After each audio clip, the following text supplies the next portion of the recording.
kuasa, soalnya tadi kita jadi bilang ke pengacara katanya untuk kontestasi. Iya, coba lihat surat kuasanya, itu bukan dari kantor Bang Fahmi, bukan dari tim kami, dari lawyer lain.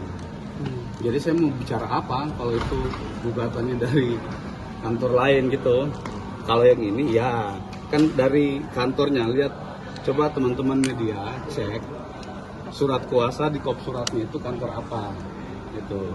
Nah, setahu saya dari kantornya Bang Fahmi tidak pernah menerima gugatan itu, kuasa untuk melakukan gugatan. Kalau yang katanya Nikita Mirzani akan gugat lagi nih, yang terbaru apakah lewat abang juga atau gimana? Saya dapat info dari situ, dia bilang, Bang, ini saya rencana mau gugat lagi, dia bilang gitu kan. Tapi kalau soal itu yang saya pahami bukan pakai kantor Bang Fahmi, kan biasanya Niki pakai kantor Bang Fahmi kan untuk gugat-gugat segala macam. Nah ini belum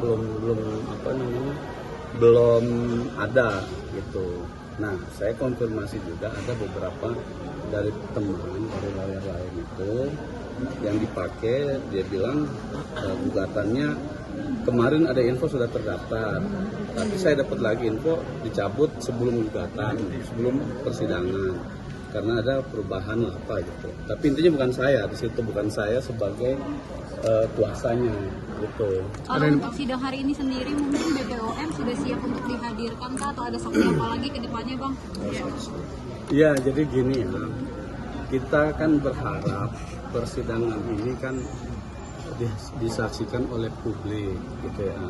Harapan kita bahwa publik bisa menilai kenapa kedatangan BPOM itu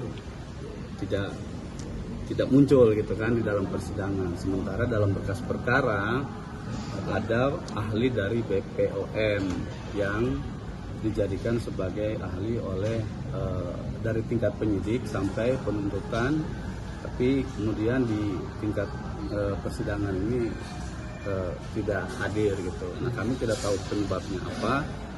Namun yang jelas begini, kami tetap menginginkan itu saksi BPOM ya, karena yang harus masyarakat ketahui ya, ini saya perlu luruskan juga ya, sehingga kenapa banyak pertanyaan, lo kok bicara soal skincare ya kan, lo kok bicara soal produk ya kan.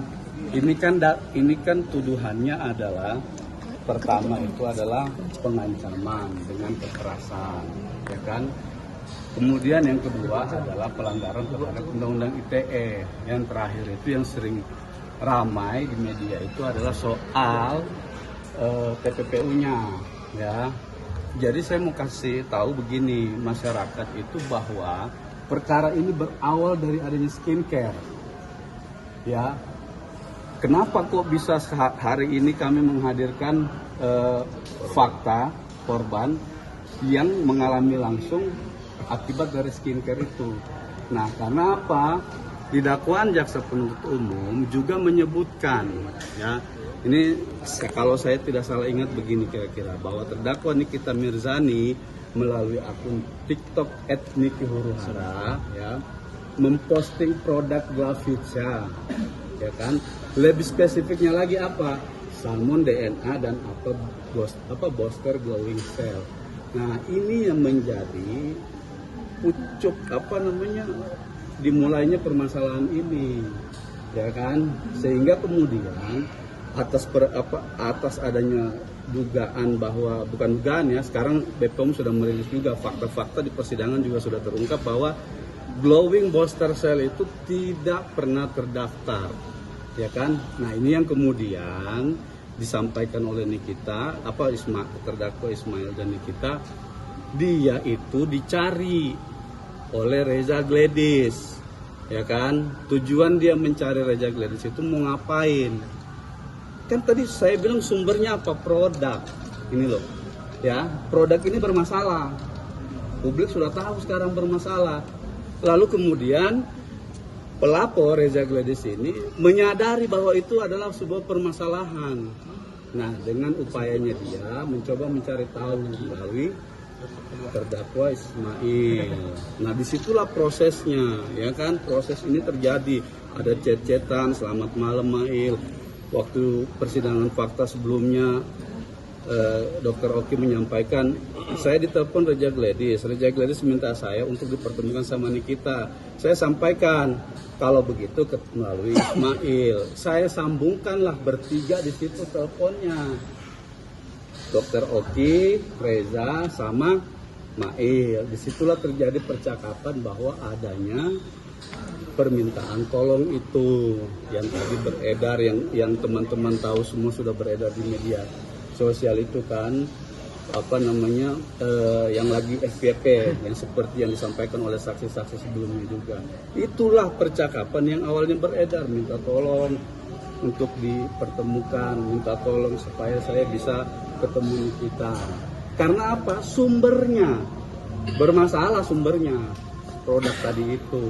Nah, itulah yang kemudian berlanjut percakapan, perkenalan diri dan lain seterusnya, sehingga pada akhirnya muncullah negosiasi di situ. Terjadi tawar menawar, ditanya dari Mail berapa, ya kan? Disebutkan, oh kalau dari Mail sudah tidak bisa turun 5 miliar. Memang dokter mau nawar berapa? Itu ada, dan itu sudah terungkap di persidangan semua. Kalau 4M bagaimana? Ya kan?